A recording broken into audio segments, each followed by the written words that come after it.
Memo gate पर army chief और ISI के सरबराह के बयानात सुप्रीम कोर्ट में दाखिल कर दिए गए हैं।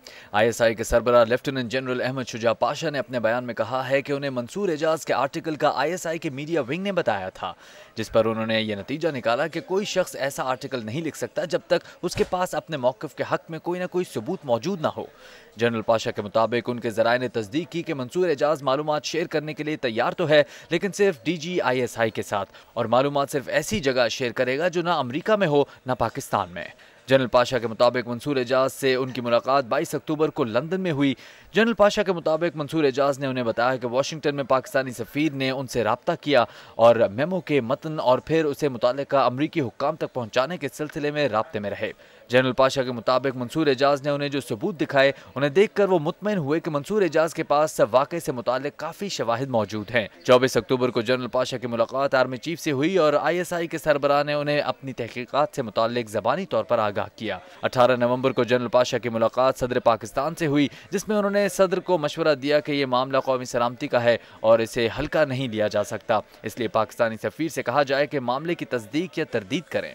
ISI के सरबराह ने अपने बयान में सुप्रीम कोर्ट से मुतालबा किया कि मंसूर एजाज और हुसैन हक्कानी के ब्लैकबेरी और कंप्यूटर का डेटा हासिल करके उसके फोरेंसिक मुआयने का हुक्म दे और मंसूर एजाज को सुप्रीम कोर्ट में बुलाया जाए और सबूत पेश करने का हुक्म दिया जाए। जनरल कियानी ने सुप्रीम कोर्ट में पेश किए जाने वाले अपने तहरीरी जवाब में कहा है कि अखबार ने 10 अक्टूबर को मंसूर एजाज की स्टोरी शाया की थी, जिसमें इल्ज़ाम लगाया गया था कि एक पाकिस्तानी एहलकार ने अमरीकी हुक्काम को एक मेमो भेजा है। 24 अक्टूबर को DGISI ने मंसूर एजाज से अपनी मुलाकात से मुताल्लिक उन्हें बताया।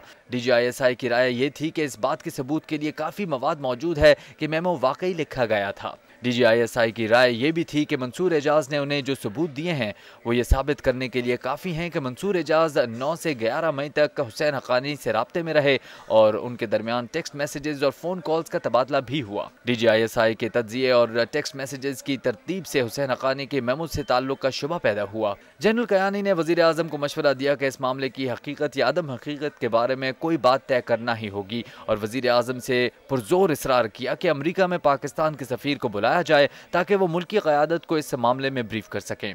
जनरल कियानी ने वज़ीर आज़म से कहा कि वक्त बहुत अहम है और जितना जल्द हक़ाइक़ जान लें उतना ही बेहतर होगा। 16 नवंबर को सदर वज़ीर आज़म और उनकी एक और मुलाकात हुई, जिसमें फैसला किया गया कि हुसैन हक्कानी जल्द अज जल्द इस्लामाबाद आएंगे। 22 नवंबर को 3 बजे वज़ीर आज़म हाउस में एक मीटिंग हुई, जिसमें सदर, वज़ीर आज़म, DGISI और आर्मी चीफ शरीक हुए।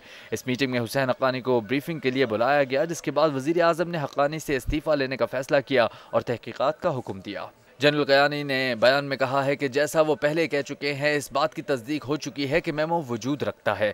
ये बात भी तस्लीम की जा चुकी है कि ये मेमो अमरीकी हुक्काम तक पहुंचाया और फिर वसूल किया गया था, इसलिए इस बात की ज़रूरत है कि इस मेमो के ख्याल और इजरा तक ले जाने वाले हालात और हक़ाइक़ का भरपूर जायज़ा लिया जाए। जनरल कियानी ने कहा कि मेमो मामले से कौमी सलामती पर असर पड़ा है। इस मामले में पाक फ़ौज के उन जवानों का मोराल गिराने की नाकाम कोशिश हुई जो मुल्की सलामती और सियासी आज़ादी के लिए जानों की कुर्बानियाँ दे रहे हैं, लेकिन इसके बावजूद पाक फ़ौज का अज़्म बुलंद है और वो किसी भी चैलेंज के मुकाबले में वतन का दिफा करने का अज़्म रखती है।